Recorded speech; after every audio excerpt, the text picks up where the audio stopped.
أعوذ بالله من الشيطان الرجيم. بسم الله الرحمن الرحيم.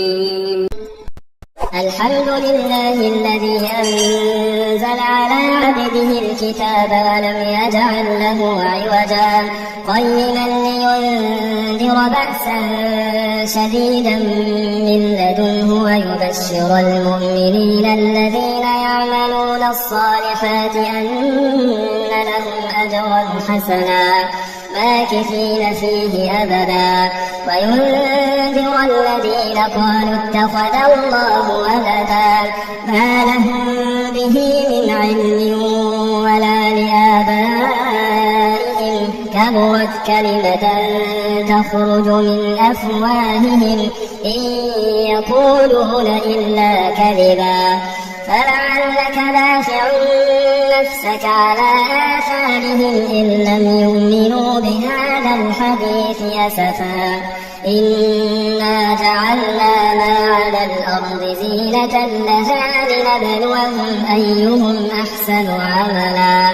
وإنا لجاعلون ما عليها صعيدا جرزا أم حسبت أن أصحاب الكهف والرقيم كانوا من آياتنا عجبا إذ أوى الفتية إلى الكهف فقالوا ربنا آتنا من لدنك رحمة وهيئ لنا من أمرنا رشدا فضربنا على آذانهم في الكهف سنين عددا ثم بعثناهم لنعلم أي الحزبين أحصى لما لبثوا أبدا نحن نقص عليك نبأهم بالحق إنهم فتية آمنوا بربهم وزدناهم هدى وربطنا على قلوبهم إذ قاموا فقالوا ربنا رب السماوات والأرض لن ندعو من دونه إلها لقد قلنا إذا شططا هؤلاء قومنا اتخذوا من دونه آلهة لولا يأتون عليهم بسلطان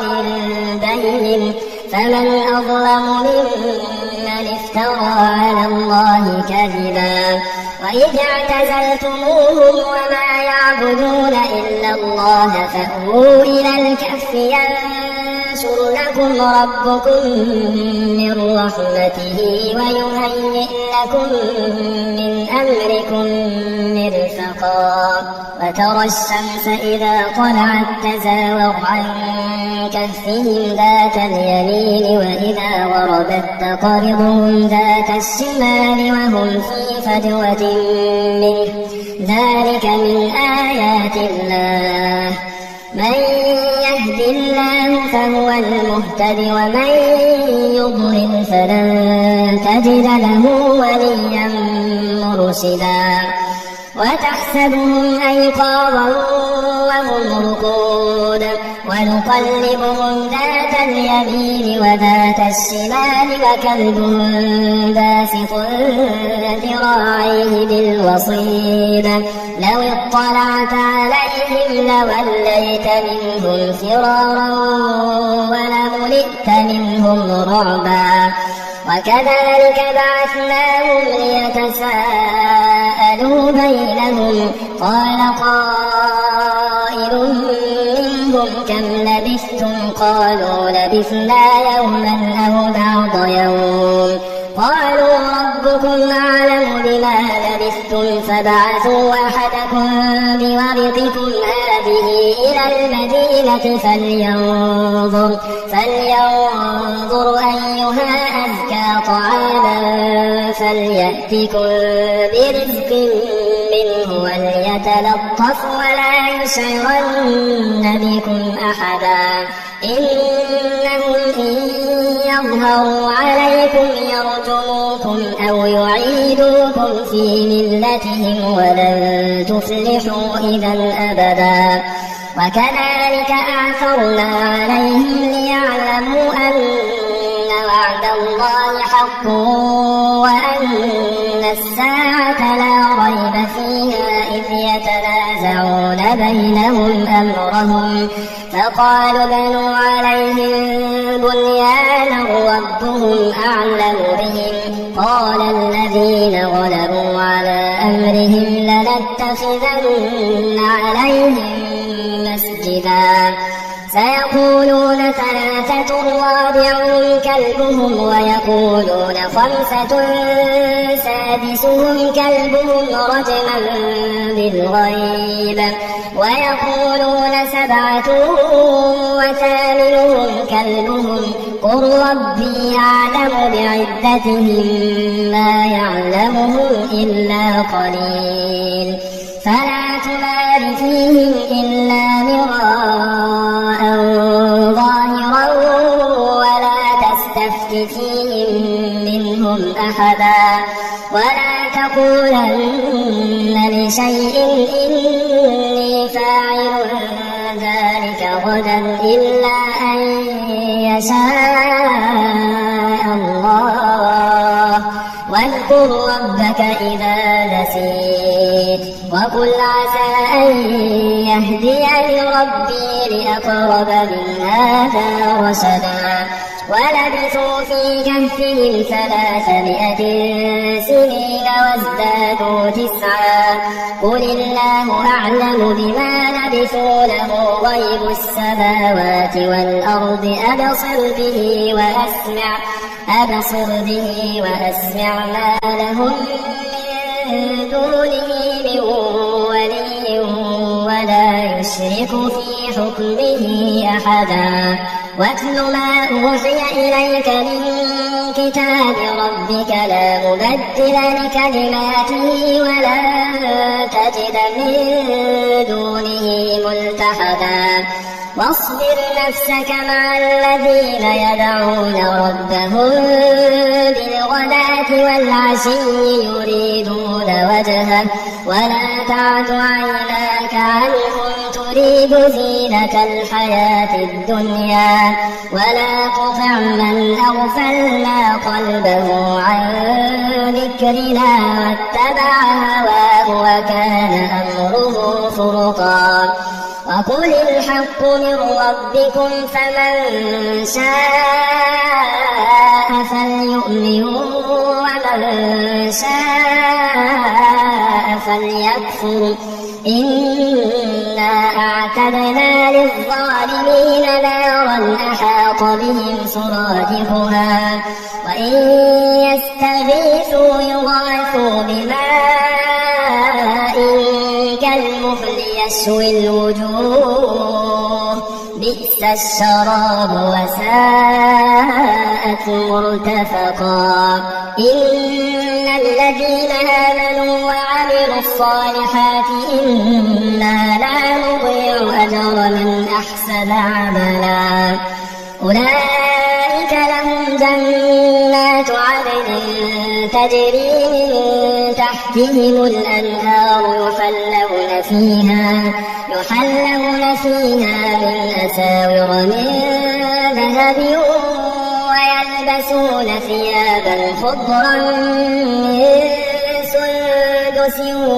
واستبرق متكئين فيها على الأرائك نعم الثواب وحسنت مرتفقا فاضرب لهم مثلا الرجلين جعلنا لأحدهما جنتين من أعناب وحففناهما بنخل وجعلنا بينهما زرعا كلتا الجنتين آتت أكلها ولم تظلم منه شيئا وفجرنا خلالهما نهرا وكان له ثمر فقال لصاحبه وهو يحاوره أنا أكثر منك مالا وأعز نفرا ودخل جنته وهو ظالم لنفسه قال ما أظن أن تبيد هذه أبدا وما أظن الساعة قائمة ولئن رددت خيرا منها منقلبا. قال له صاحبه وهو يحاوره أكفرت بالذي خلقك من تراب ثم من نطفة ثم سواك رجلا لكن هو الله ربي ولا أشرك بربي أحدا. ولولا إذ دخلت جنتك قلت ما شاء الله لا قوة إلا بالله إن ترني أنا أقل منك مالا وولدا. فعسى ربي أن يؤتيني خيرا من جنتك ويرسل عليها حسبانا من السماء فتصبح صعيدا زلقا أو يصبح ماؤها غورا فلن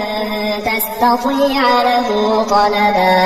وأحيط بثمره فأصبح يقلب كفيه على ما أنفق فيها وهي خاوية على عروشها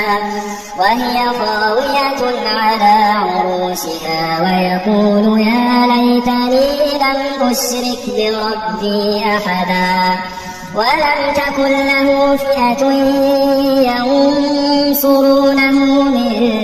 دون الله وما كان منتصرا. هنالك الولاية لله الحق هو خير ثوابا وخير عقبا. واضرب لهم مثل الحياة الدنيا كماء أنزلناه من السماء فاختلط به نبات الأرض فأصبح هشيما تذروه الرياح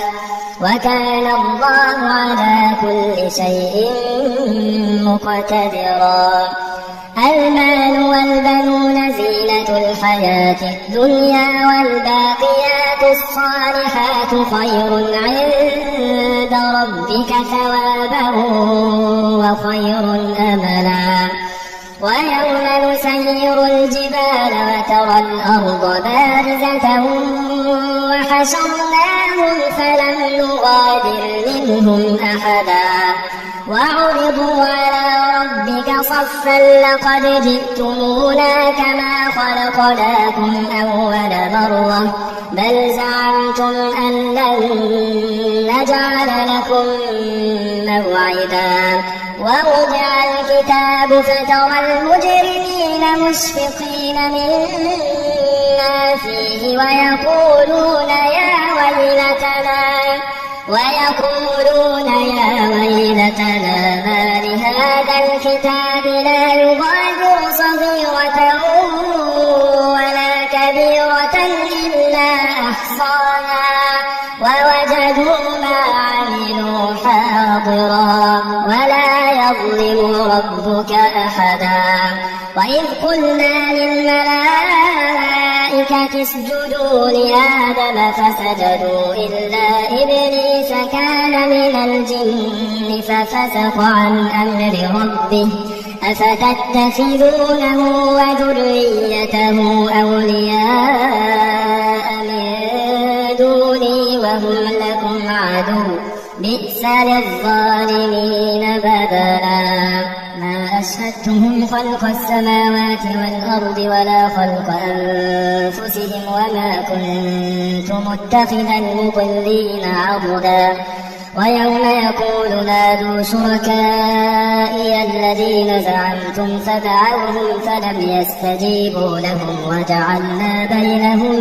موبقا. فرأى المجرمون النار فظنوا أنهم مواقعوها ولم يجدوا عنها مصرفا. ولقد صرفنا في هذا القرآن للناس من كل مثل وكان الإنسان أكثر شيء جدلا وما منع الناس أن يؤمنوا إذ جاءهم الهدى ويستغفروا ربهم إلا أن تأتيهم سنة الأولين أو يأتيهم العذاب قبلا وما نرسل المرسلين إلا مبشرين ومنذرين ويجادل الذين كفروا بالباطل ليدحضوا به الحق واتخذوا آياتي وما أنذروا هزوا ومن أظلم ممن ذكر بآيات ربه فأعرض عنها ونسي ما قدمت يداه إنا جعلنا على قلوبهم أكنة أن يفقهوه وفي آذانهم وقرا وإن تدعوهم إلى الهدى فلن يهتدوا إذا أبدا وربك الغفور ذو الرحمة لو يؤاخذهم بما كسبوا لعجل لهم العذاب بل لهم موعد لن يجدوا من دونه موئلا وتلك القرى أهلكناهم لما ظلموا وجعلنا لمهلكهم موعدا وإذ قال موسى لفتاه لا أبرح حتى أبلغ مجمع البحرين أو أمضي حقبا فلما بلغا مجمع بينهما نسيا حوتهما فاتخذ سبيله في البحر سربا فلما جاوزا قال لفتاه آتنا غداءنا لقد لقينا من سفرنا هذا نصبا قال أرأيت إذ أوينا إلى الصخرة فإني نسيت الحوت وما أنسانيه إلا الشيطان أن أذكره واتخذ سبيله في البحر عجبا قال ذلك ما كنا نبغي فارتدا على آثارهما قصصا فوجدا عبدا من عبادنا آتيناه رحمة من عندنا وعلمناه من لدنا علما قال له موسى هل أتبعك على أن تعلمني مما علمت رشدا قال إنك لن تستطيع معي صبرا وكيف تصبر على ما لم تحط به خبرا قال ستجدني إن شاء الله صابرا ولا أعصي لك أمرا قال فإن اتبعتني فلا تسألني عن شيء حتى أحدث لك منه ذكرا فانطلقا حتى إذا ركبا في السفينة خرقها قال أخرقتها لتغرق أهلها لقد جئت شيئا إمرا قال ألم أقل إنك لن تستطيع معي صبرا قال لا تؤاخذني بما نسيت ولا ترهقني من أمري عسرا فانطلقا حتى إذا لقيا غلاما فقتله قال أقتلت نفسا زكية بغير نفس لقد جئت شيئا نكرا قال ألم أقل لك إنك لن تستطيع معي صبرا قال إن سألتك عن شيء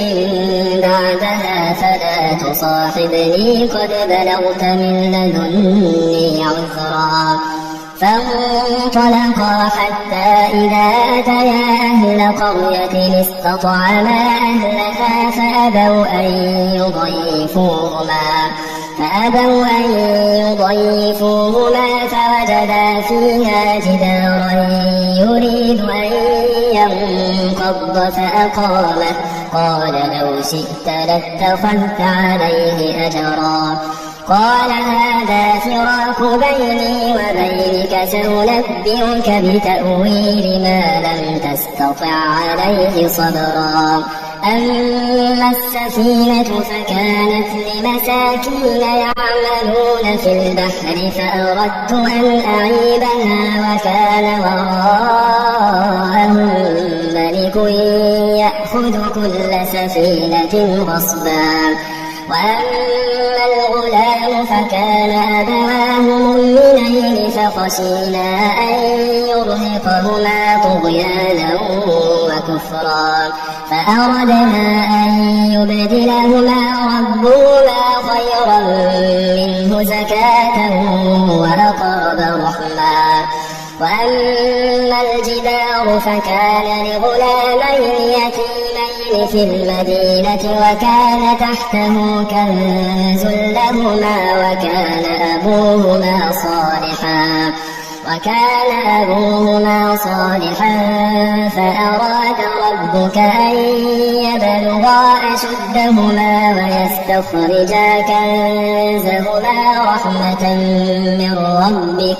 وما فعلته عن أمري ذلك تأويل ما لم تسطع عليه صبرا ويسألونك عن ذي القرنين قل سأتلو عليكم منه ذكرا إنا مكنا له في الأرض وآتيناه من كل شيء سببا فأتبع سببا حتى إذا بلغ مغرب الشمس وجدها تغرب في عين حمئة ووجد عندها قوما قلنا يا ذا القرنين إما أن تعذب وإما أن تتخذ فيهم حسنا قال أما من ظلم فسوف نعذبه ثم يرد إلى ربه فيعذبه عذابا نكرا وأما من آمن وعمل صالحا فله جزاء الحسنى وسنقول له من أمرنا يسرا ثم أتبع سببا حتى إذا بلغ مطلع الشمس وجدها تطلع على قوم لم نجعل لهم من دونها سترا كذلك وقد أحطنا بما لديه خبرا ثم أتبع سببا حتى إذا بلغ بين السدين وجد من دونهما قوما لا يكادون يفقهون قولا قالوا يا ذا القرنين إن يأجوج ومأجوج مفسدون في الأرض فهل نجعل لك خرجا على أن تجعل بيننا وبينهم سدا قال ما مكنني فيه ربي خير فأعينوني بقوة أجعل بينكم وبينهم ردما آتوني زبر الحديد حتى إذا ساوى بين الصدفين قال انفخوا حتى إذا جعله نارا قال آتوني أفرغ عليه قطرا فما استطاعوا أن يظهروه وما استطاعوا له نقبا قال هذا رحمة من ربي فإذا جاء وعد ربي جعله دكا وكان وعد ربي حقا وتركنا بعضهم يومئذ يموج في بعض ونفخ في الصور فجمعناهم جمعا وعرضنا جهنم يومئذ للكافرين عرضا الذين كانت أعينهم في غطاء عن ذكري وكانوا لا يستطيعون سمعا أفحسب الذين كفروا أن يتخذوا عبادي من دوني أولياء إنا أعتدنا جهنم للكافرين نزلا قل هل ننبئكم بالأخسرين أعمالا الذين ضل سعيهم في الحياة الدنيا وهم يحسبون أنهم يحسنون صنعا أولئك الذين كفروا بآيات ربهم ولقائه فحبطت أعمالهم فلا نقيم لهم يوم القيامة وزنا ذلك جزاؤهم جهنم بما كفروا واتخذوا آياتي ورسلي هزوا إن الذين آمنوا وعملوا الصالحات كانت لهم جنات الفردوس نزلا خالدين فيها لا يبغون عنها حولا قل لو كان البحر مدادا لكلمات ربي لنفد البحر قبل أن تنفد كلمات ربي ولو جئنا بمثله مددا قل إنما أنا بشر مثلكم يوحى إلي أنما إلهكم إله واحد فمن كان يرجو لقاء ربه فليعمل عملا صالحا ولا يشرك بعبادة ربه أحدا. بسم الله الرحمن الرحيم. ياسين والقرآن الحكيم إنك لمن المرسلين على صراط مستقيم تنزيل العزيز الرحيم لتنذر قوما ما أنذر آباؤهم فهم غافلون لقد حق القول على أكثرهم فهم لا يؤمنون إنا جعلنا في أعناقهم أغلالا فهي إلى الأذقان فهم مقمحون وجعلنا من بين أيديهم سدا ومن خلفهم سدا فأغشيناهم فهم لا يبصرون وسواء عليهم أأنذرتهم أم لم تنذرهم لا يؤمنون إنما تنذر من اتبع الذكر وخشي الرحمن بالغيب فبشره بمغفرة وأجر كريم. إنا نحن نحيي الموتى ونكتب ما قدموا وآثارهم وكل شيء أحصيناه في إمام مبين واضرب لهم مثلا أصحاب القرية إذ جاءها المرسلون إذ أرسلنا إليهم اثنين فكذبوهما فعززنا بثالث فقالوا إنا إليكم مرسلون قالوا ما أنتم إلا بشر مثلنا وما أنزل الرحمن من شيء إن أنتم إلا تكذبون قالوا ربنا يعلم إنا إليكم لمرسلون وما علينا إلا البلاغ المبين قالوا إنا تطيرنا بكم لئن لم تنتهوا لنرجمنكم وليمسنكم منا عذاب أليم قالوا طائركم معكم أئن ذكرتم بل أنتم قوم مسرفون وجاء من أقصى المدينة رجل يسعى قال يا قوم اتبعوا المرسلين اتبعوا من لا يسألكم أجرا وهم مهتدون وما لي لا أعبد الذي فطرني وإليه ترجعون أأتخذ من دونه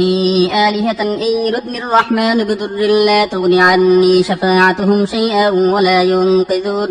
إني إذا لفي ضلال مبين إني آمنت بربكم فاسمعون قيل ادخل الجنة قال يا ليت قومي يعلمون بما غفر لي ربي وجعلني من المكرمين وما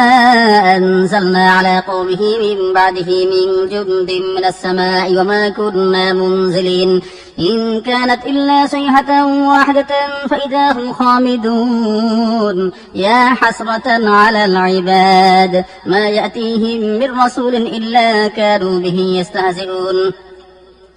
ألم يروا كم أهلكنا قبلهم من القرون أنهم إليهم لا يرجعون وإن كل لما جميع لدينا محضرون وآية لهم الأرض الميتة أحييناها وأخرجنا منها حبا فمنه يأكلون وجعلنا فيها جنات من نخيل وأعناب وفجرنا فيها من العيون ليأكلوا من ثمره وما عملته أيديهم أفلا يشكرون سبحان الذي خلق الأزواج كلها مما تنبت الأرض ومن أنفسهم ومما لا يعلمون وآية لهم الليل نسلخ منه النهار فإذا هم مظلمون والشمس تجري لمستقر لها ذلك تقدير العزيز العليم والقمر قدرناه منازل حتى عاد كالعرجون القديم لا الشمس ينبغي لها أن تدرك القمر ولا الليل سابق النهار وكل في فلك يسبحون وآية لهم أنا حملنا ذريتهم في الفلك المشحون وخلقنا لهم من مثله ما يركبون وإن نشأ نغرقهم فلا صريخ لهم ولا هم ينقذون إلا رحمة منا ومتاعا إلى حين وإذا قيل لهم اتقوا ما بين أيديكم وما خلفكم لعلكم ترحمون وما تأتيهم من آية من آيات ربهم إلا كانوا عنها معرضين وإذا قيل لهم أنفقوا مما رزقكم الله قال الذين كفروا للذين آمنوا أنطعم من لو يشاء الله أطعمه إن أنتم إلا في ضلال مبين ويقولون متى هذا الوعد إن كنتم صادقين ما ينظرون إلا صيحة واحدة تأخذهم وهم يخصمون فلا يستطيعون توصية ولا إلى أهلهم يرجعون ونفخ في الصور فإذا هم من الأجداث إلى ربهم ينسلون قالوا يا ويلنا من بعثنا من مرقدنا هذا ما وعد الرحمن وصدق المرسلون إن كانت إلا صيحة واحدة فإذا هم جميع لدينا محضرون فاليوم لا تظلم نفس شيئا ولا تجزون إلا ما كنتم تعملون إن أصحاب الجنة اليوم في شغل فاكهون هم وأزواجهم في زلال على الأرائك متكئون لهم فيها فاكهة ولهم ما يدعون سلام قولا من رب رحيم وامتازوا اليوم أيها المجرمون ألم أعهد إليكم يا بني آدم ألا تعبدوا الشيطان إنه لكم عدو مبين وأن اعبدوني هذا صراط مستقيم ولقد أضل منكم جبلا كثيرا أفلم تكونوا تعقلون هذه جهنم التي كنتم توعدون اصلوها اليوم بما كنتم تكفرون اليوم نختم على أفواههم وتكلمنا أيديهم وتشهد أرجلهم بما كانوا يكسبون ولو نشاء لطمسنا على أعينهم فاستبقوا الصراط فأنى يبصرون ولو نشاء لمسخناهم على مكانتهم فما استطاعوا مضيا ولا يرجعون ومن نعمره ننكسه في الخلق أفلا يعقلون وما علمناه الشعر ما ينبغي له إن هو إلا ذكر وقرآن مبين لينذر من كان حيا ويحق القول على الكافرين أولم يروا أنا خلقنا لهم مما عملت أيدينا أنعاما فهم لها مالكون وذللناها لهم فمنها ركوبهم ومنها يأكلون ولهم فيها منافع ومشارب أفلا يشكرون واتخذوا من دون الله آلهة لعلهم ينصرون لا يستطيعون نصرهم وهم لهم جند محضرون فلا يحزنك قولهم إنا نعلم ما يسرون وما يعلنون أولم يرى الإنسان أنا خلقناه من نطفة فإذا هو خصيم مبين وضرب لنا مثلا ونسي خلقه قال من يحيي العظام وهي رميم قل يحييها الذي أنشأها أول مرة وهو بكل خلق عليم الذي جعل لكم من الشجر الأخضر نارا فإذا أنتم منه توقدون أوليس الذي خلق السماوات والأرض بقادر على أن يخلق مثلهم بلى وهو الخلاق العليم إنما أمره إذا أراد شيئا أن يقول له كن فيكون فسبحان الذي بيده ملكوت كل شيء وإليه ترجعون. بسم الله الرحمن الرحيم. الرحمن علم القرآن خلق الإنسان علمه البيان. الشمس والقمر بحسبان والنجم والشجر يسجدان والسماء رفعها ووضع الميزان ألا تطغوا في الميزان وأقيموا الوزن بالقسط ولا تخسروا الميزان والأرض وضعها للأنام فيها فاكهة والنخل ذات الأكمام والحب ذو العصف والريحان فبأي آلاء ربكما تكذبان. خلق الإنسان من صلصال كالفخار وخلق الجان من مارج من نار فبأي آلاء ربكما تكذبان. رب المشرقين ورب المغربين فبأي آلاء ربكما تكذبان. مرج البحرين يلتقيان بينهما برزخ لا يبغيان فبأي آلاء ربكما تكذبان. يخرج منهما اللؤلؤ والمرجان فبأي آلاء ربكما تكذبان. وله الجوار المنشآت في البحر كالأعلام فبأي آلاء ربكما تكذبان. كل من عليها فان ويبقى وجه ربك ذو الجلال والإكرام فبأي آلاء ربكما تكذبان. يسأله من في السماوات والأرض كل يوم هو في شأن فبأي آلاء ربكما تكذبان. سنفرغ لكم أيها الثقلان فبأي آلاء ربكما تكذبان. يا معشر الجن والإنس إن استطعتم أن تنفذوا من أقطار السماوات والأرض فانفذوا لا تنفذون إلا بسلطان فبأي آلاء ربكما تكذبان. يرسل عليكما شواظ من نار ونحاس فلا تنتصران فبأي آلاء ربكما تكذبان. فإذا انشقت السماء فكانت وردة كالدهان فبأي آلاء ربكما تكذبان. فيومئذ لا يسأل عن ذنبه إنس ولا جان فبأي آلاء ربكما تكذبان. يعرف المجرمون بسيماهم فيؤخذ بالنواصي والأقدام فبأي آلاء ربكما تكذبان. هذه جهنم التي يكذب بها المجرمون يطوفون بينها وبين حميم آن فبأي آلاء ربكما تكذبان. ولمن خاف مقام ربه جنتان فبأي آلاء ربكما تكذبان. ذواتا أفنان فبأي آلاء ربكما تكذبان. فيهما عينان تجريان فبأي آلاء ربكما تكذبان. فيهما من كل فاكهة زوجان فبأي آلاء ربكما تكذبان. متكئين على فرش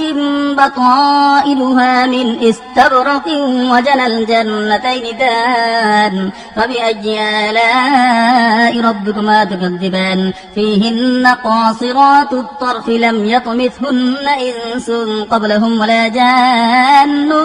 فبأي آلاء ربكما تكذبان. كأنهن الياقوت والمرجان فبأي آلاء ربكما تكذبان. هل جزاء الإحسان إلا الإحسان فبأي آلاء ربكما تكذبان. ومن دونهما جنتان فبأي آلاء ربكما تكذبان. مدهامتان فبأي آلاء ربكما تكذبان. فيهما عينان نضاختان فبأي آلاء ربكما تكذبان. فيهما فاكهة ونخل ورمان فبأي آلاء ربكما ربكما تكذبان فيهن خيرات حسان فبأي آلاء ربكما تكذبان حور مقصورات في الخيام فبأي آلاء ربكما تكذبان لم يطمثهن إنس قبلهم ولا جان فبأي آلاء ربكما تكذبان متكئين على رفرف خضر وعبقري حسان فبأي آلاء ربكما تكذبان تبارك اسم ربك ذي الجلال والإكرام بسم الله الرحمن الرحيم إذا وقعت الواقعة ليس لوقعتها كاذبة خافضة رافعة إذا رجت الأرض رجا وبست الجبال بسا فكانت هباء منبثا وكنتم أزواجا ثلاثة فأصحاب الميمنة ما أصحاب الميمنة وأصحاب المشأمة ما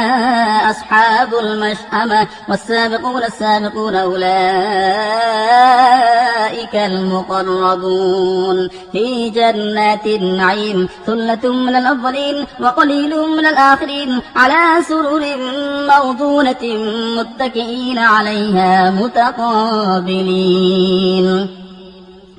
يطوف عليهم بلدان مخلدون بأكواب وأبانيق وكأس من معين لا يصدعون عنها ولا ينزفون وفاكهة مما يتخيرون ولحم طير مما يشتهون وحور عين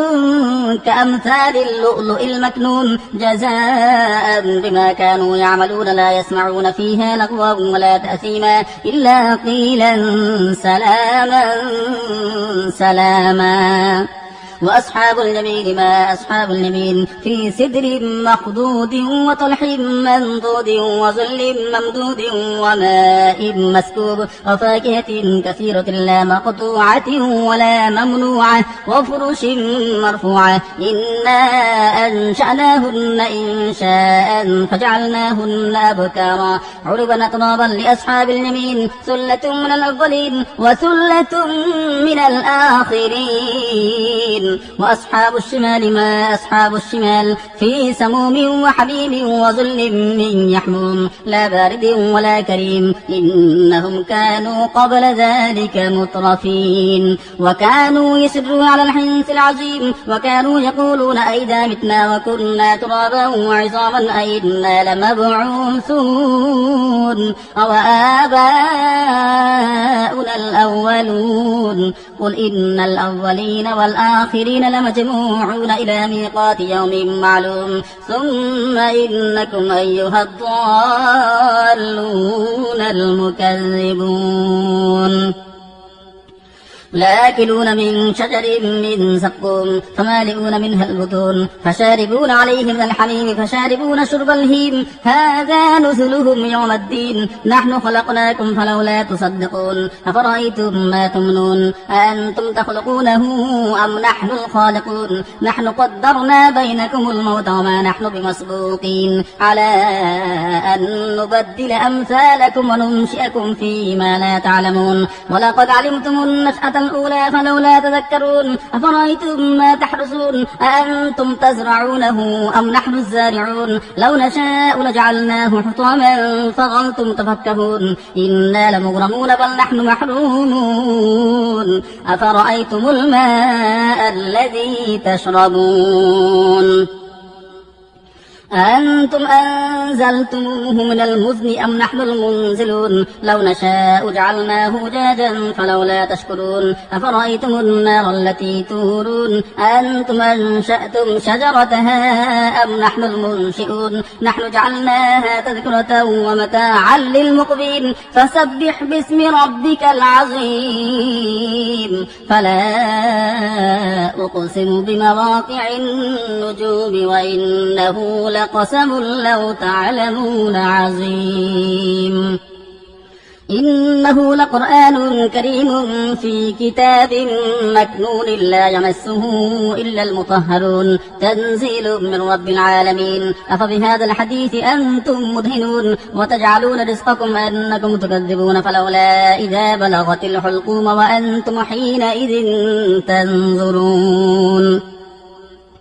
ونحن أقرب إليه منكم ولكن لا تبصرون فلولا إن كنتم غير مدينين ترجعونها إن كنتم صادقين فأما إن كان من المقربين فروح وريحان وجنة نعيم وأما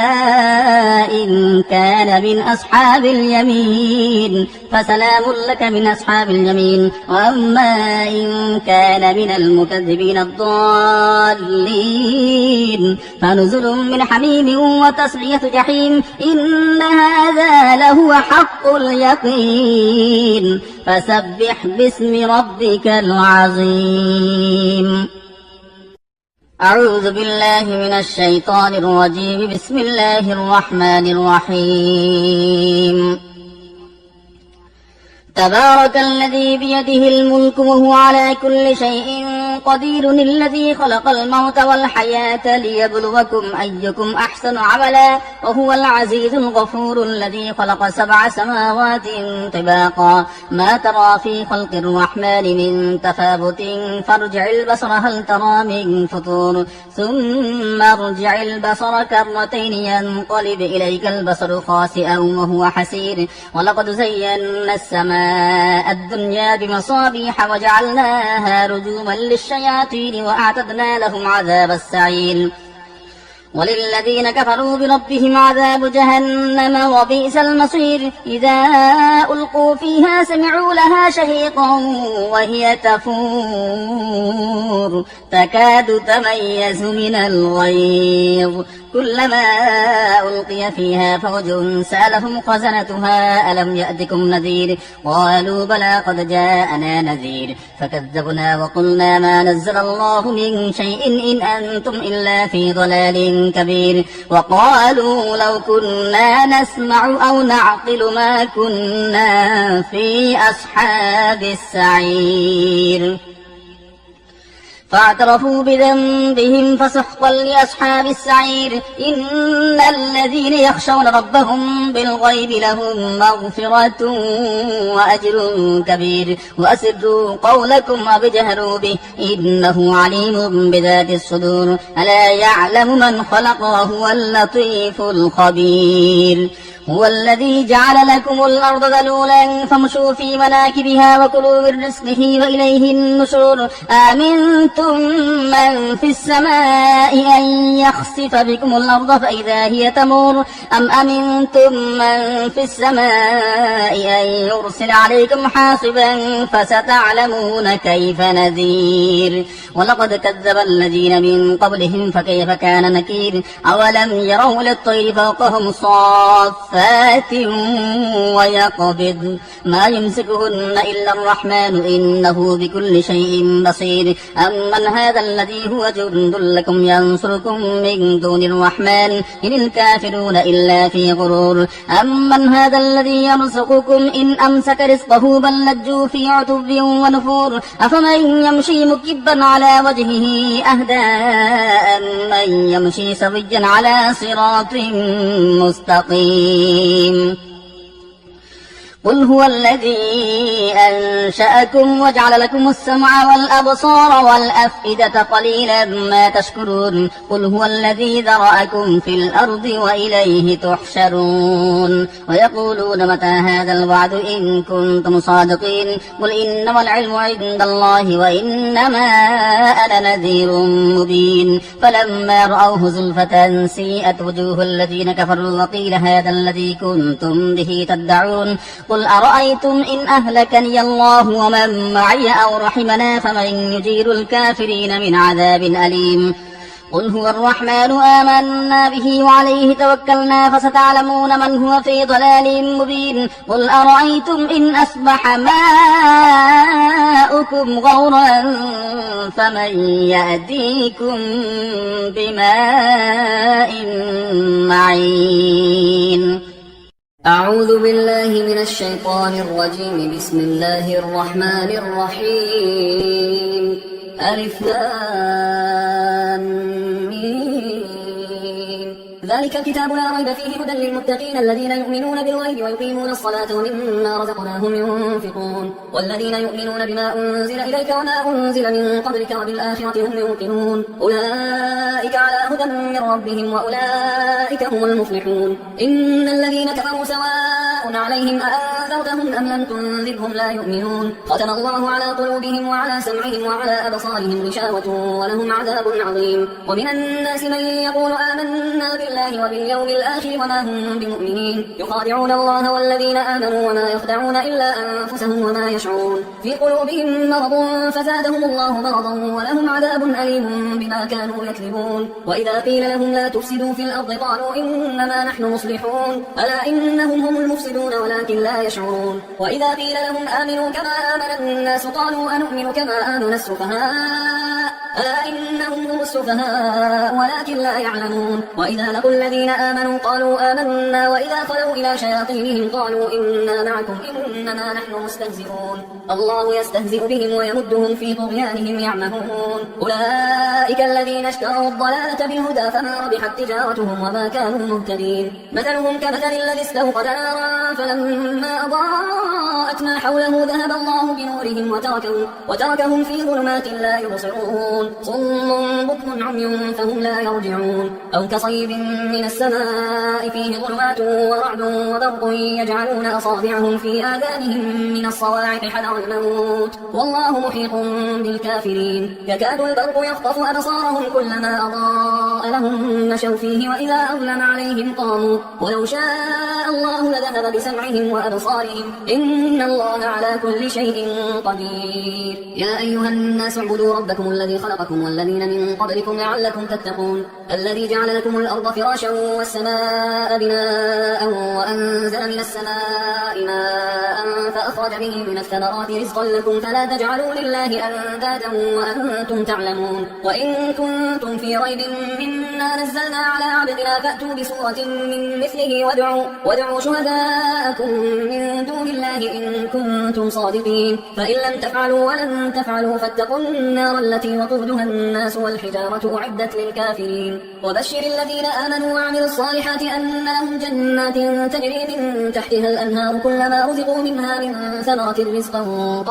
قالوا هذا الذي رزقنا من قبل وأتوا به متشابها ولهم فيها أزواج مطهرة وهم فيها خالدون. إن الله لا يستحيي أن يضرب مثلا ما بعوضة فما فوقها فأما الذين آمنوا فيعلمون أنه الحق من ربهم وأما الذين كفروا فيقولون ماذا أراد الله بهذا مثلا يضل به كثيرا ويهدي به كثيرا وما يضل به إلا الفاسقين الذين ينقضون عهد الله من بعد ميثاقه ويقطعون ما أمر الله به أن يوصل ويفسدون في الأرض أولئك هم الخاسرون. كيف تكفرون بالله وكنتم أمواتا فأحياكم ثم يميتكم ثم يحييكم ثم إليه ترجعون. هو الذي خلق لكم ما في الأرض جميعا ثم استوى إلى السماء فسواهن 7 سماوات وهو بكل شيء عليم. وإذ قال ربك للملائكة إني جاعل في الأرض خليفة قالوا أتجعل فيها من يفسد فيها ويسفك الدماء ونحن نسبح بحمدك ونقدس لك قال إني أعلم ما لا تعلمون.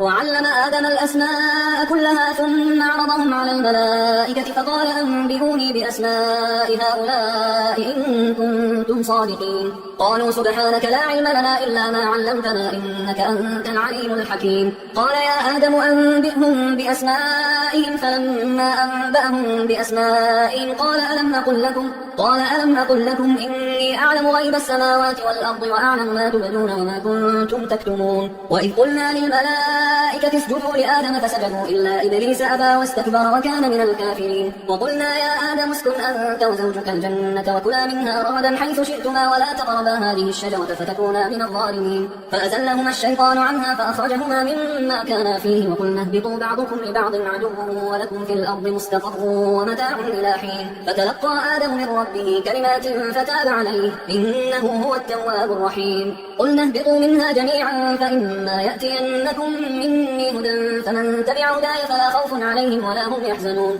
والذين كفروا وكذبوا بآياتنا أولئك أصحاب النار هم فيها خالدون يا بني إسرائيل اذكروا نعمتي التي أنعمت عليكم وأوفوا بعهدي أوف بعهدكم وإياي فارهبون وآمنوا بما أنزلت مصدقا لما معكم ولا تكونوا أول كافر به ولا تشتروا بآياتي ثمنا قليلا وإياي فاتقون ولا تلبسوا الحق بالباطل وتكتموا الحق وأنتم تعلمون وأقيموا الصلاة وآتوا الزكاة واركعوا مع الراكعين أتأمرون الناس بالبر وتنسون أنفسكم وأنتم تتلون الكتاب أفلا تعقلون واستعينوا بالصبر والصلاة وإنها لكبيرة إلا على الخاشعين الذين يظنون أنهم ملاقو ربهم وأنهم إليه راجعون يا بني إسرائيل اذكروا نعمتي التي أنعمت عليكم وأني فضلتكم على العالمين واتقوا يوما لا تجزي نفس عن نفس شيئا ولا يقبل منها شفاعة ولا يؤخذ منها عدل ولا هم ينصرون وإذ نجيناكم من آل فرعون يسومونكم سوء العذاب يذبحون أبناءكم ويستحيون نساءكم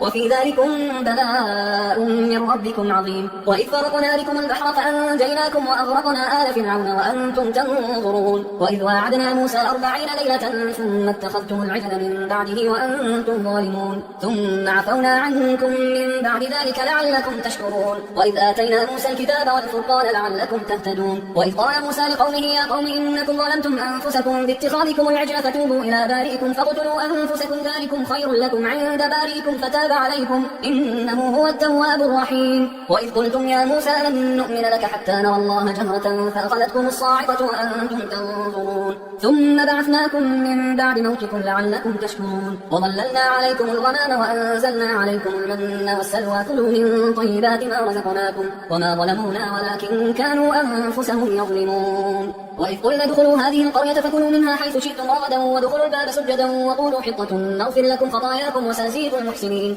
فبدل الذين ظلموا قولا غير الذي قيل لهم فأنزلنا على الذين ظلموا رجزا من السماء بما كانوا يفسقون وإذ استسقى موسى لقومه فقلنا اضرب بعصاك الحجر فانفجرت منه 12 عينا قد علم كل أناس مشربهم كلوا واشربوا من رزق الله ولا تعثوا في الأرض مفسدين وإذ قلتم يا موسى لن نصبر على طعام واحد فادع لنا ربك يخرج لنا مما تنبت الأرض من بقلها وقثائها وفومها وعدسها وبصلها قال أتستبدلون الذي هو أدنى بالذي هو خير اهبطوا مصرا فإن لكم ما سألتم وضربت عليهم الذلة والمسكنة وباءوا بغضب من الله ذلك بأنهم كانوا يكفرون بآيات الله ويقتلون النبيين بغير الحق ذلك بما عصوا وكانوا يعتدون إن الذين آمنوا والذين هادوا والنصارى والصابئين من آمن بالله واليوم الآخر وعمل صالحا فلهم أجرهم عند ربهم ولا خوف عليهم ولا هم يحزنون وإذ أخذنا ميثاقكم ورفعنا فوقكم الطور خذوا ما آتيناكم بقوة واذكروا ما فيه لعلكم تتقون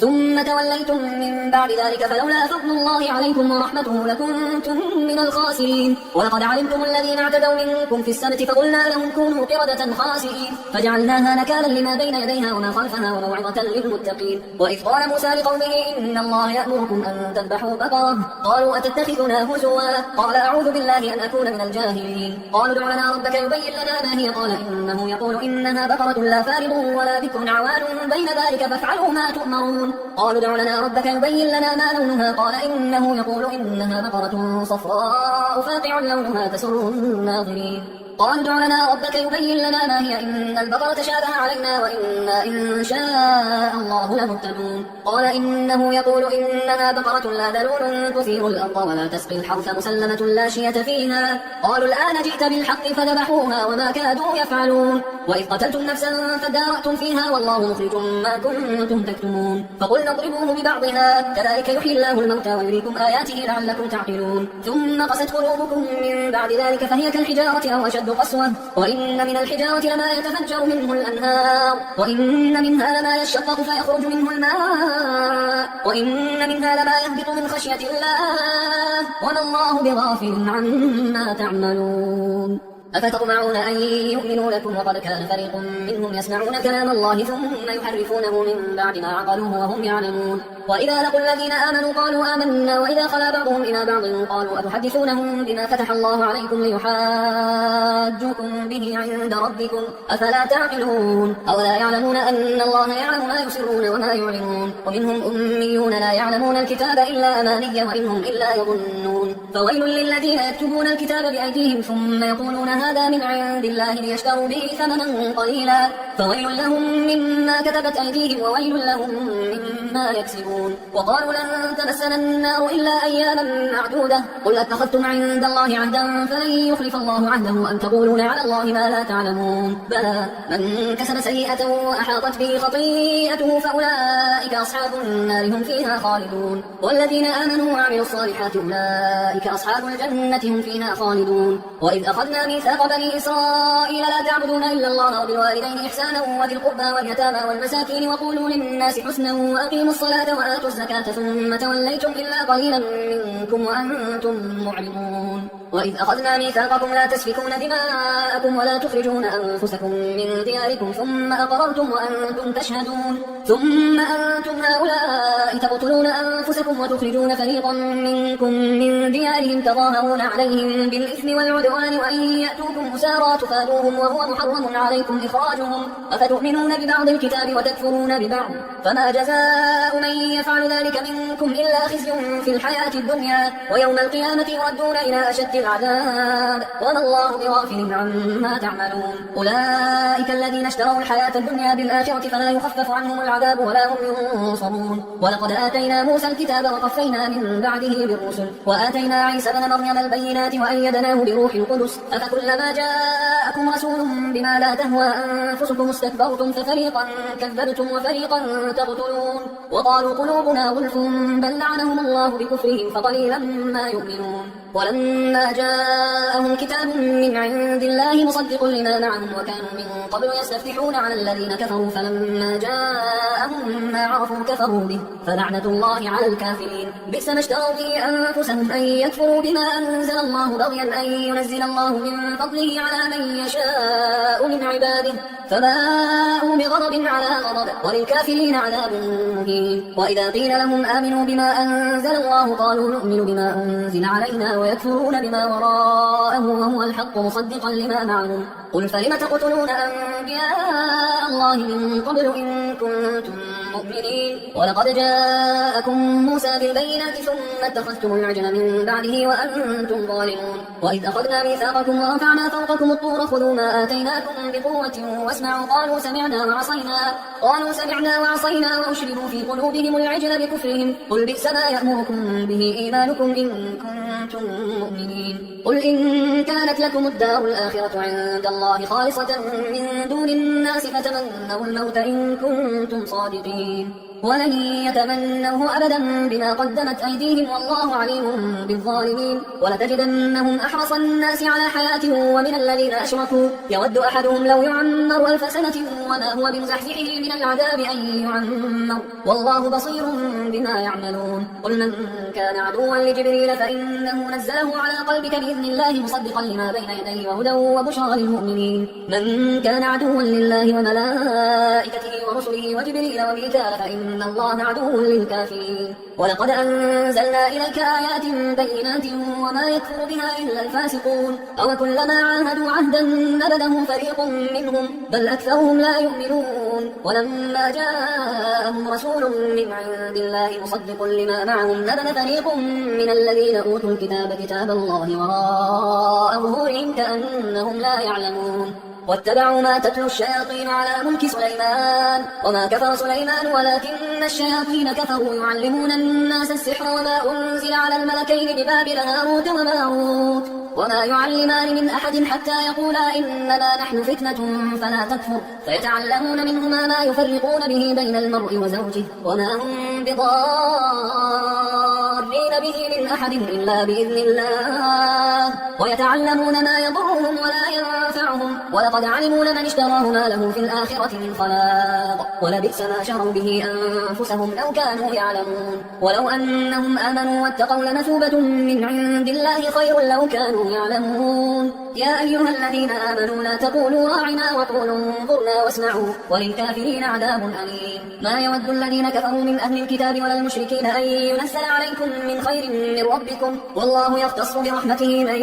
يشاء والله ذو الفضل العظيم ما ننسخ من آية أو ننسها نأتي بخير منها أو مثلها ألم تعلم أن الله على كل شيء قدير ألم تعلم أن الله له ملك السماوات والأرض وما لكم من دون الله من ولي ولا نصير. أم تريدون أن تسألوا رسولكم كما سئل موسى من قبل ومن يتبدل الكفر بالإيمان فقد ضل سواء السبيل. ود كثير من أهل الكتاب لو يردونكم من بعد إيمانكم كفارا حسدا من عند أنفسهم من بعد ما تبين لهم الحق فاعفوا واصفحوا حتى يأتي الله بأمره إن الله على كل شيء قدير. وأقيموا الصلاة وآتوا الزكاة وما تقدموا لأنفسكم من خير تجدوه عند الله إن الله بما تعملون بصير. وقالوا لن يدخل الجنة إلا من كان هودا أو نصارى تلك أمانيهم قل هاتوا برهانكم إن كنتم صادقين بلى من أسلم وجهه لله وهو محسن فله أجره عند ربه ولا خوف عليهم ولا هم يحزنون. وقالت اليهود ليست النصارى على شيء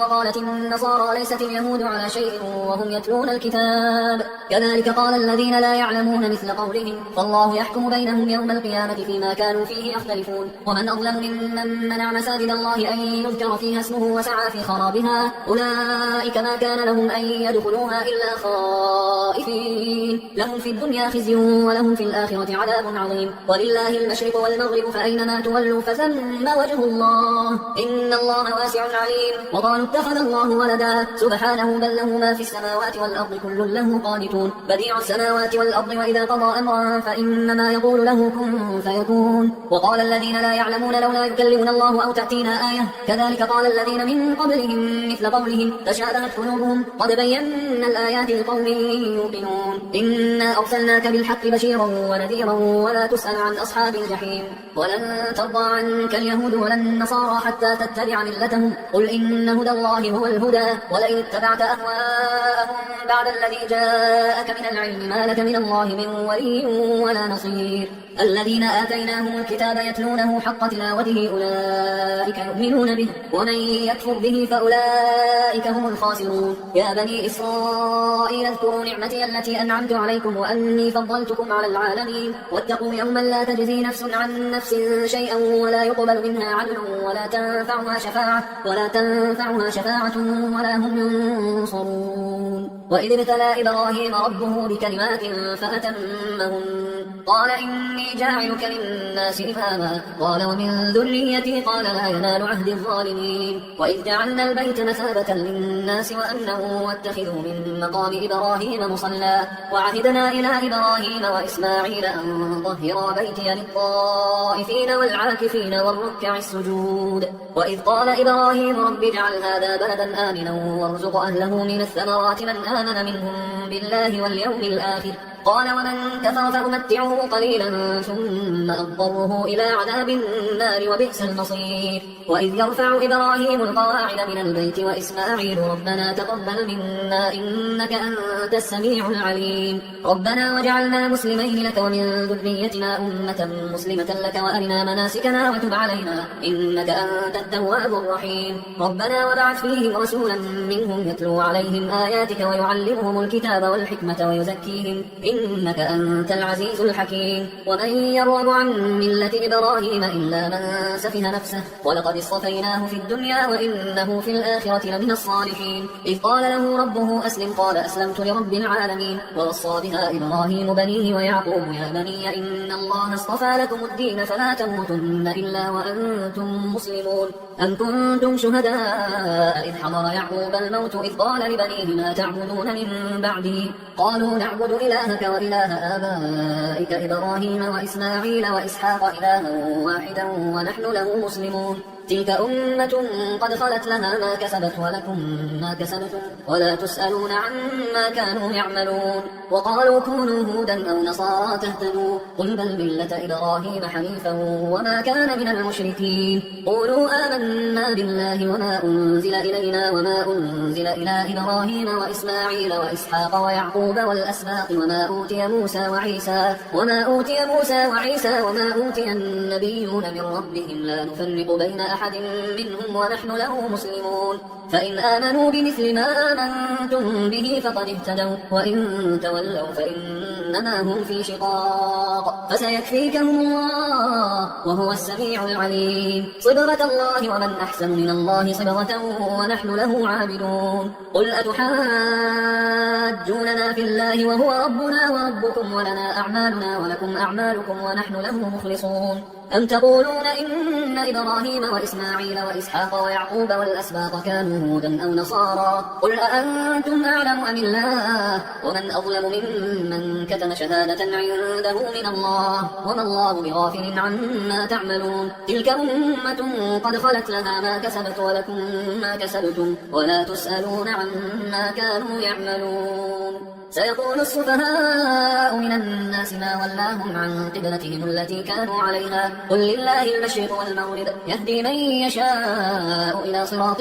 مستقيم وكذلك جعلناكم أمة وسطا لتكونوا شهداء على الناس ويكون الرسول عليكم شهيدا وما جعلنا القبلة التي كنت عليها إلا لنعلم من يتبع الرسول ممن ينقلب على عقبيه وإن كانت لكبيرة إلا على الذين هدى الله وما كان الله ليضيع إيمانكم إن الله بالناس لرؤوف رحيم قد نرى تقلب وجهك في السماء فلنولينك قبلة ترضاها فول وجهك شطر المسجد الحرام وحيث ما كنتم فولوا وجوهكم شطره وإن الذين أوتوا الكتاب ليعلمون أنه الحق من ربهم وما الله بغافل عما يعملون ولئن أتيت الذين أوتوا الكتاب بكل آية ما تبعوا قبلتك وما أنت بتابع قبلتهم وما بعضهم بتابع قبلة بعض ولئن اتبعت أهواءهم من بعد ما جاءك من العلم إنك إذا لمن الظالمين الذين آتيناهم الكتاب يعرفونه كما يعرفون أبناءهم وإن فريقا منهم لا يكتمون الحق وهم يعلمون الحق من ربك فلا تكونن من الممترين ولكل وجهة هو موليها فاستبقوا الخيرات أينما تكونوا يأتي بكم الله جميعا إن الله على كل شيء قدير ومن حيث خرجت فول وجهك شطر المسجد الحرام وإنه للحق من ربك وما الله بغافل عما تعملون ومن حيث خرجت فول وجهك شطر المسجد الحرام وحيث ما كنتم فولوا وجوهكم شطره لئلا يكون للناس عليكم حجة إلا الذين ظلموا منهم فلا تخشوهم واخشوني ولأتم نعمتي عليكم ولعلكم تهتدون كما أرسلنا فيكم رسولا منكم يتلو عليكم آياتنا ويزكيكم ويعلمكم الكتاب والحكمة ويعلمكم ما لم تكونوا تعلمون فاذكروني أذكركم واشكروا لي ولا تكفرون يا أيها الذين آمنوا استعينوا بالصبر والصلاة إن الله مع الصابرين ولا تقولوا لمن يقتل في سبيل الله أموات بل أحياء ولكن لا تشعرون ولنبلونكم بشيء من الخوف والجوع ونقص من الأموال والأنفس والثمرات وبشر الصابرين الذين إذا أصابتهم مصيبة قالوا إنا لله وإنا إليه راجعون أولئك عليهم صلوات من ربهم ورحمة وأولئك هم المهتدون إن الصفا والمروة من شعائر الله فمن حج البيت أو اعتمر فلا جناح عليه أن يطوف بهما ومن تطوع خيرا فإن الله شاكر عليم إن الذين يكتمون ما أنزلنا من البينات والهدى من بعد ما بيناه للناس في الكتاب أولئك يلعنهم الله ويلعنهم اللاعنون إلا الذين تابوا وأصلحوا وبينوا فأولئك أتوب عليهم وأنا التواب الرحيم إن الذين كفروا وماتوا وهم كفار أولئك عليهم لعنة الله والملائكة والناس أجمعين خالدين فيها لا يخفف عنهم العذاب ولا هم ينظرون وإلهكم إله واحد لا إله إلا هو الرحمن الرحيم إن في خلق السماوات والأرض واختلاف الليل والنهار والفلك التي تجري في البحر بما ينفع الناس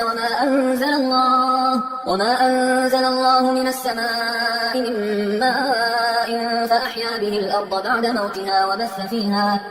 فيها من كل دابة وتصريف الرياح والسحاب المسخر بين السماء والأرض لآيات لقوم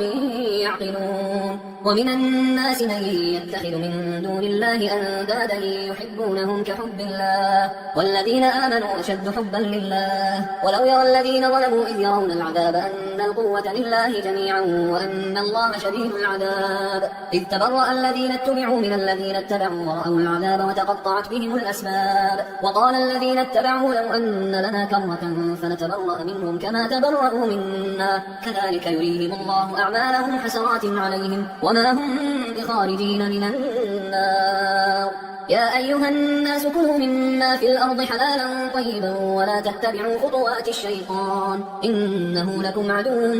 مبين إنما يأمركم بالسوء والفحشاء وأن تقولوا على الله ما لا تعلمون وإذا قيل لهم اتبعوا ما أنزل الله قالوا بل نتبع ما ألفينا عليه آباءنا أولو كان آباؤهم لا يعقلون شيئا ولا يهتدون ومثل الذين كفروا كمثل الذي ينعق بما لا يسمع إلا دعاء ونداء صم بكم عمي فهم لا يعقلون يا أيها الذين آمنوا كلوا من طيبات ما رزقناكم واشكروا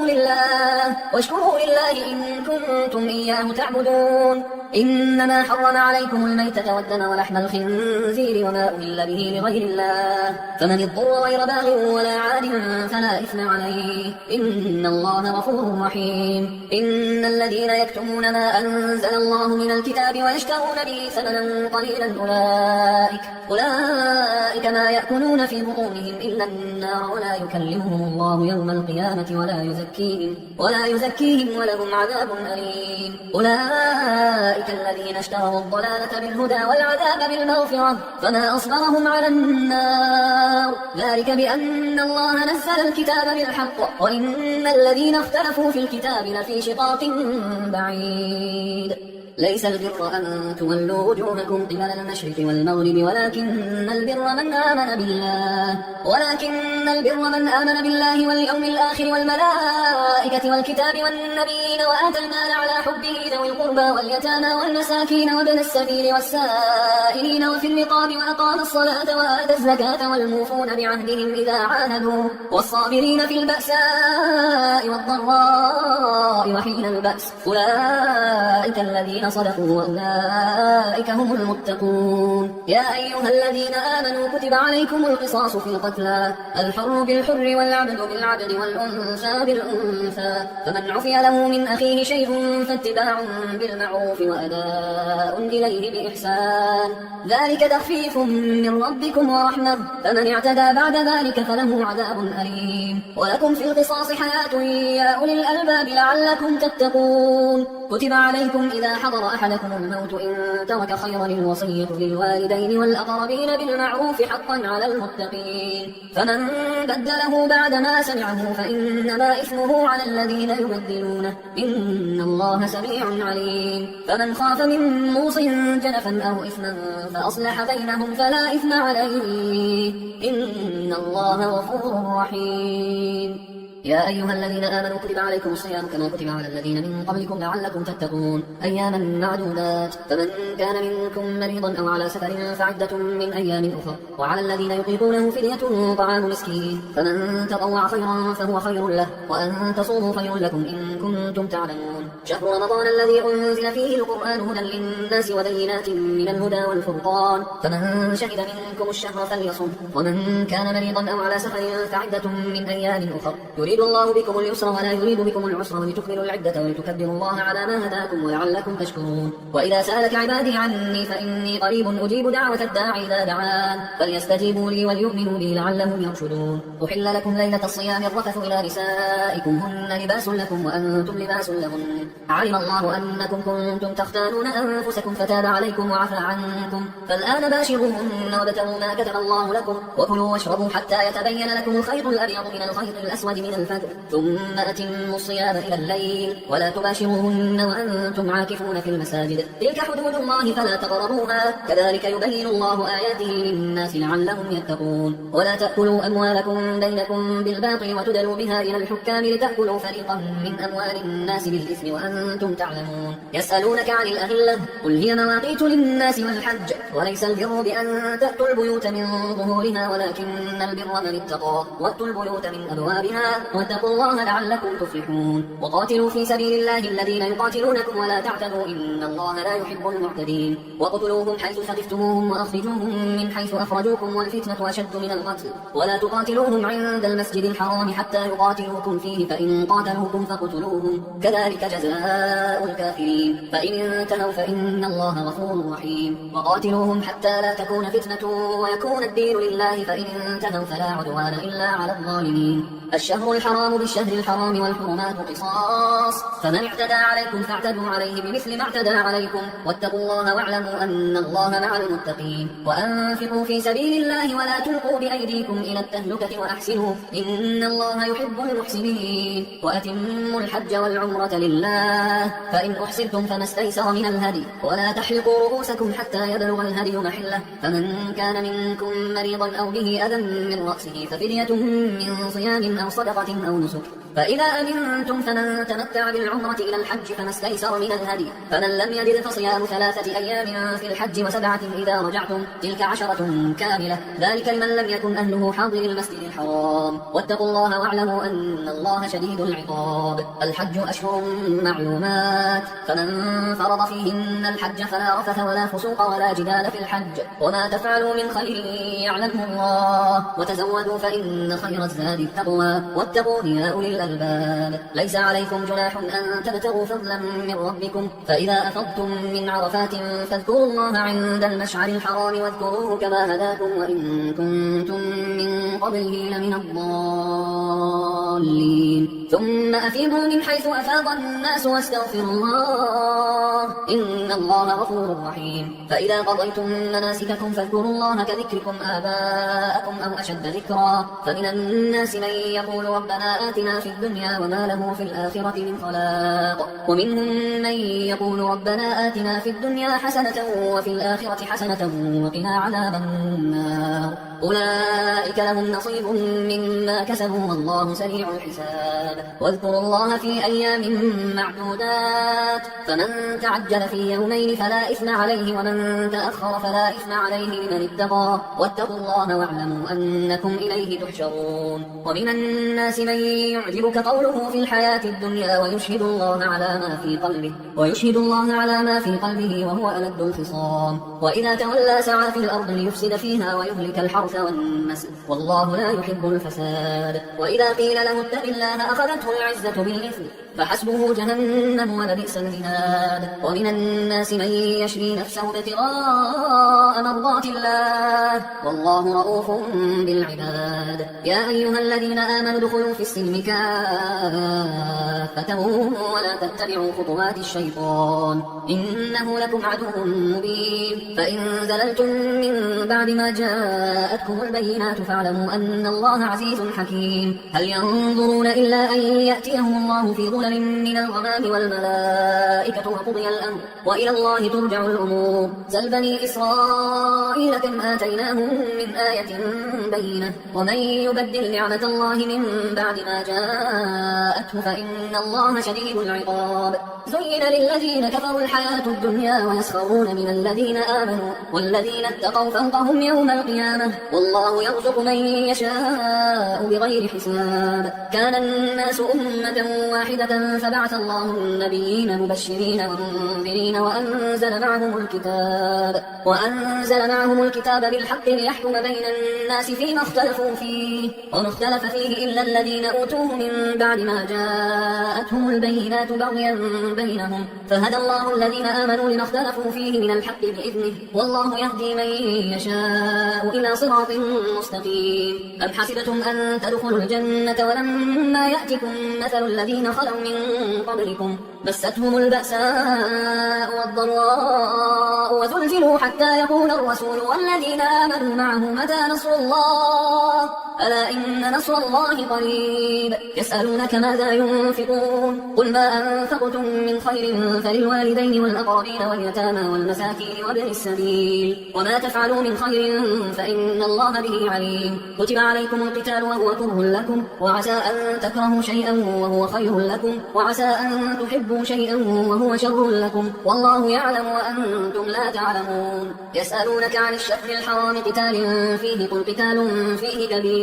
وصد عن سبيل الله وكفر به والمسجد الحرام وإخراج أهله منه أكبر عند الله والفتنة أكبر من القتل ولا يزالون يقاتلونكم حتى يردوكم عن دينكم إن استطاعوا ومن يرتد منكم عن دينه فيمت وهو كافر فأولئك حبطت أعمالهم في الدنيا والآخرة وأولئك أصحاب النار هم فيها خالدون. إن الذين آمنوا والذين هاجروا وجاهدوا في سبيل الله أولئك يرجون رحمة الله والله غفور رحيم. يسألونك عن عن الخمر والميسر قل فيهما إثم كبير ومنافع للناس وإثمهما أكبر من نفعهما ويسألونك ماذا ينفقون قل العفو كذلك يبين الله لكم الآيات لعلكم تتفكرون في الدنيا والآخرة ويسألونك عن اليتامى قل إصلاح لهم خير وإن تخالطوهم فإخوانكم والله يعلم المفسد من المصلح ولو شاء الله لأعنتكم إن الله عزيز حكيم ولا تنكحوا المشركات حتى يؤمن ولأمة مؤمنة خير من مشركة ولو أعجبتكم ولا تنكحوا المشركين حتى يؤمنوا ولعبد مؤمن خير من مشرك ولو أعجبكم أولئك يدعون إلى النار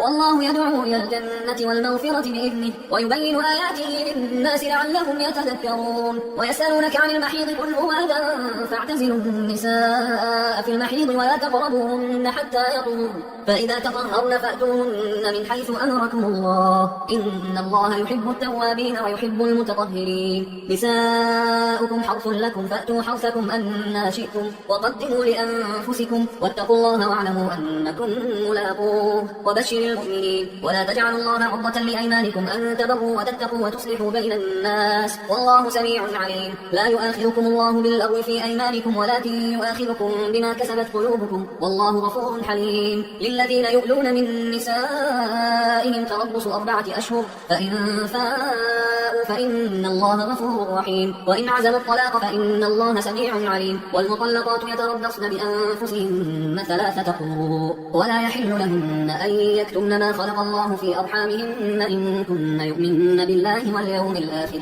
وبعولتهن أحق بردهن في ذلك إن أرادوا إصلاحا ولهن مثل الذي عليهن بالمعروف وللرجال عليهن درجة والله عزيز حكيم الطلاق 2 مرتان فإمساكم بمعروف أو تسريح بإحسان ولا يحل لكم أن تأخذوا مما آتيتموهن شيئا إلا أن يخافا ألا يقيما حدود الله فإن خفتم ألا يقيما حدود الله فلا جناح عليهما فيما افتدت به تلك حدود الله فلا تعتدوها ومن يتعد حدود الله فأولئك هم الظالمون فإن طلقها فلا تحل له من بعد حتى تنكح زوجا غيره فإن طلقها فلا جناح عليهما أن يتراجعا إن ظنا أن يقيما حدود الله وتلك حدود الله يبينها لقوم يعلمون وإذا طلقتم النساء فبلغن أجلهن فأمسكوهن بمعروف أو سرحوهن بمعروف ولا تمسكوهن ضرارا لتعتدوا ومن يفعل ذلك فقد ظلم نفسه ولا تتخذوا آيات الله هزوا واذكروا نعمة الله عليكم وما أنزل عليكم من الكتاب والحكمة يعظكم به واتقوا الله واعلموا أن الله بكل شيء عليم وإذا طلقتم النساء فبلغن أجلهن فلا تعضلوهن أن ينكحن أزواجهن إذا تراضوا بينهم بالمعروف ذلك يوعظ به من كان منكم يؤمن بالله واليوم الآخر ذلكم أزكى لكم وأطهر والله يعلم وأنتم لا تعلمون والوالدات يرضعن أولادهن حولين كاملين لمن أراد أن يتم الرضاعة وعلى المولود له رزقهن وكسوتهن بالمعروف لا تكلف نفس إلا وسعها لا تضار والدة بولدها ولا مولود له بولده وعلى الوارث مثل ذلك فإن أرادا فصالا عن تراض منهما وتشاور فلا جناح عليهما وإن أردتم أن تسترضعوا أولادكم فلا جناح عليكم إذا سلمتم ما آتيتم بالمعروف واتقوا الله واعلموا أن الله بما تعملون بصير والذين يتوفون منكم ويذرون أزواجا يتربصن بأنفسهن 4 أشهر و10 فإذا بلغن أجلهن فلا جناح عليكم فيما فعلن في أنفسهن بالمعروف والله بما تعملون خبير ولا جناح عليكم فيما عرضتم به من خطبة النساء أو أكننتم في أنفسكم علم الله أنكم ستذكرونهن ولكن لا تواعدوهن سرا إلا أن تقولوا قولا معروفا ولا تعزموا عقدة النكاح حتى يبلغ الكتاب أجله واعلموا أن الله يعلم ما في أنفسكم فاحذروه واعلموا أن الله غفور حليم لا جناح عليكم إن طلقتم النساء ما لم تمسوهن أو تفرضوا لهن فريضة ومتعوهن على الموسع قدره وعلى المقتر قدره متاعا بالمعروف حقا على المحسنين وإن طلقتموهن من قبل أن تمسوهن وقد فرضتم لهن فريضة فنصف ما فرضتم إلا أن يعفون أو يعفو الذي بيده عقدة النكاح وأن تعفوا أقرب للتقوى ولا تنسوا الفضل بينكم إن الله بما تعملون بصير حافظوا على الصلوات والصلاة الوسطى وقوموا لله قانتين. فإن خفتم فرجالا أو ركبانا فإذا أمنتم فاذكروا الله كما علمكم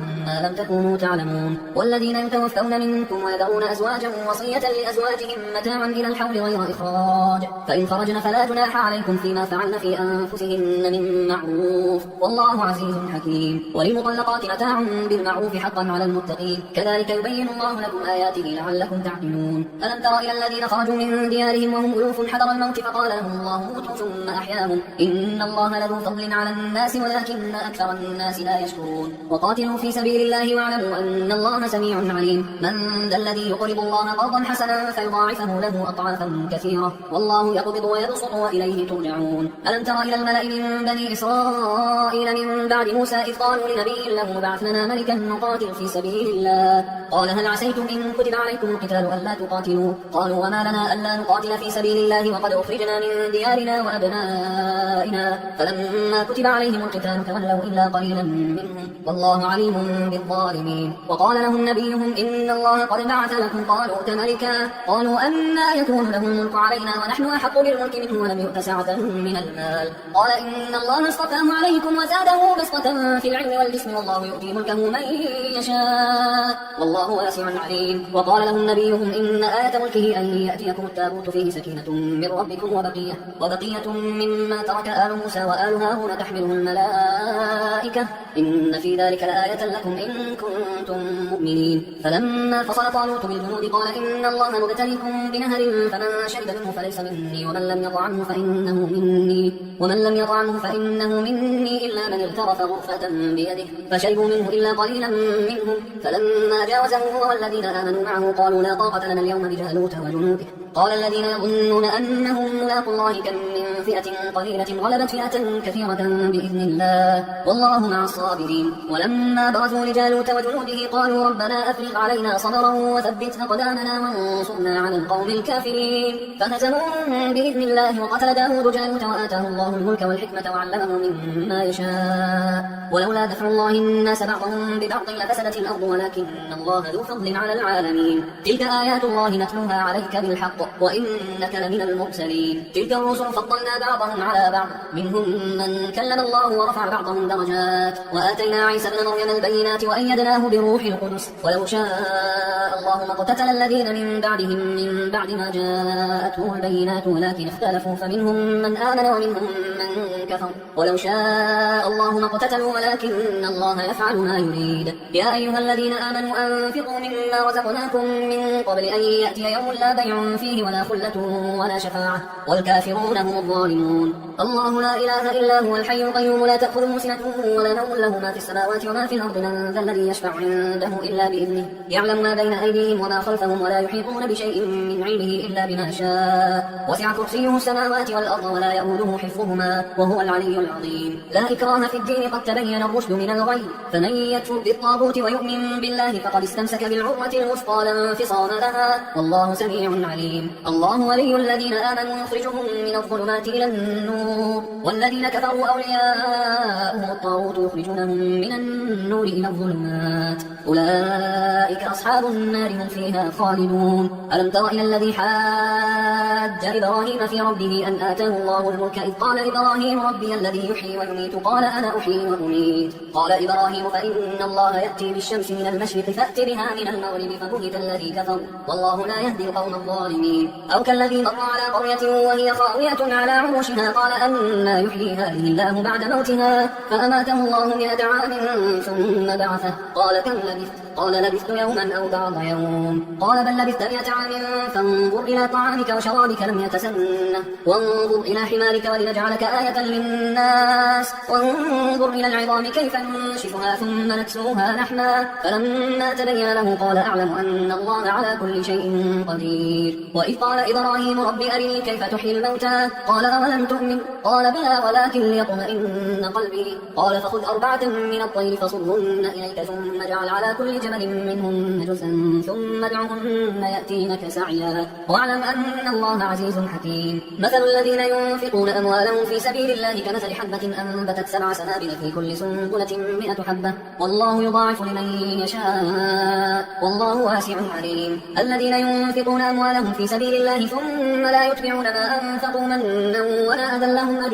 لهم أجرهم عند ربهم ولا خوف عليهم ولا هم يحزنون. قول معروف ومغفرة خير من صدقة يتبعها أذى والله غني حليم. يا أيها الذين آمنوا لا تبطلوا صدقاتكم بالمن والأذى كالذي ينفق ماله رئاء الناس ولا يؤمن بالله واليوم الآخر فمثله كمثل صفوان عليه تراب فأصابه وابل فتركه صلدا لا يقدرون على شيء مما كسبوا والله لا يهدي القوم الكافرين. ومثل الذين ينفقون أموالهم ابتغاء مرضات الله وتثبيتا من أنفسهم كمثل جنة بربوة أصابها وابل فآتت أكلها ضعفين فإن لم يصبها وابل فطل والله بما تعملون بصير. أيود أحدكم أن تكون له جنة من نخيل وأعناب تجري من تحتها الأنهار له فيها من كل الثمرات وأصابه الكبر وله ذرية ضعفاء فأصابها إعصار فيه نار فاحترقت كذلك يبين الله لكم الآيات لعلكم تتفكرون. يا أيها الذين آمنوا أنفقوا من طيبات ما كسبتم ومما أخرجنا لكم من الأرض ولا تيمموا الخبيث منه تنفقون ولستم بآخذيه إلا أن تغمضوا فيه واعلموا أن الله غني حميد. الشيطان يعدكم الفقر ويأمركم بالفحشاء والله يعدكم مغفرة منه وفضلا والله واسع عليم. يؤتي الحكمة من يشاء ومن يؤت الحكمة فقد أوتي خيرا كثيرا وما يذكر إلا أولو الألباب. وما أنفقتم من نفقة أو نذرتم من نذر فإن الله يعلمه وما للظالمين من أنصار. إن تبدوا الصدقات فنعما هي وإن تخفوها وتؤتوها الفقراء فهو خير لكم ويكفر عنكم من سيئاتكم والله بما تعملون خبير. ليس عليك هداهم ولكن الله يهدي من يشاء. وما تنفقوا من خير فلأنفسكم وما تنفقون إلا ابتغاء وجه الله وما تنفقوا من خير يوفى إليكم وأنتم لا تظلمون. للفقراء الذين أحصروا في سبيل الله لا يستطيعون ضربا في الأرض يحسبهم الجاهل أغنياء من التعفف تعرفهم بسيماهم لا يسألون الناس إلحافا وما تنفقوا من خير فإن الله به عليم. الذين ينفقون أموالهم بالليل والنهار سرا وعلانية فلهم أجرهم عند ربهم ولا خوف عليهم ولا هم يحزنون. الذين يأكلون الربا لا يقومون إلا كما يقوم الذي يتخبطه الشيطان من المس ذلك بأنهم قالوا إنما البيع مثل الربا وأحل الله البيع وحرم الربا. فمن جاءه موعظة من ربه فانتهى فله ما سلف وأمره إلى الله ومن عاد فأولئك أصحاب النار هم فيها خالدون. يمحق الله الربا ويربي الصدقات والله لا يحب كل كفار أثيم. إن الذين آمنوا وعملوا الصالحات وأقاموا الصلاة وآتوا الزكاة لهم أجرهم عند ربهم ولا خوف عليهم ولا هم يحزنون. يا أيها الذين آمنوا اتقوا الله وذروا ما بقي من الربا إن كنتم مؤمنين فإن لم تفعلوا فأذنوا بحرب من الله ورسوله وإن تبتم فلكم رؤوس أموالكم لا تظلمون ولا تظلمون. وإن كان ذو عسرة فنظرة إلى ميسرة وأن تصدقوا خير لكم إن كنتم تعلمون. واتقوا يوما ترجعون فيه إلى الله ثم توفى كل نفس ما كسبت وهم لا يظلمون. يا أيها الذين آمنوا إذا تداينتم بدين إلى أجل مسمى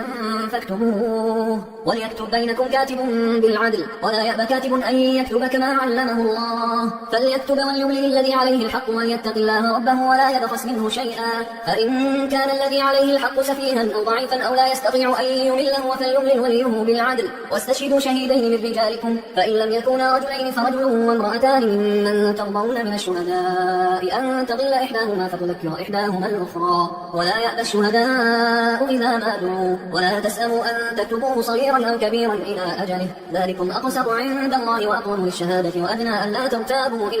إلا أن تكون تجارة حاضرة تديرونها بينكم فليس عليكم جناح ألا تكتبوها وأشهدوا إذا تبايعتم ولا يضار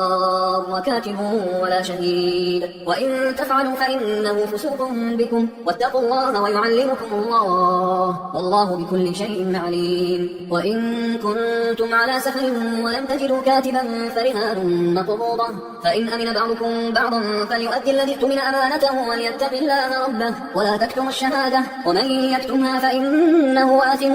قلبه والله بما تعملون عليم لله ما في السماوات وما في الأرض وإن تبدوا ما في أنفسكم أو تخفوه يحاسبكم به الله فيغفر لمن يشاء ويعذب من يشاء والله على كل شيء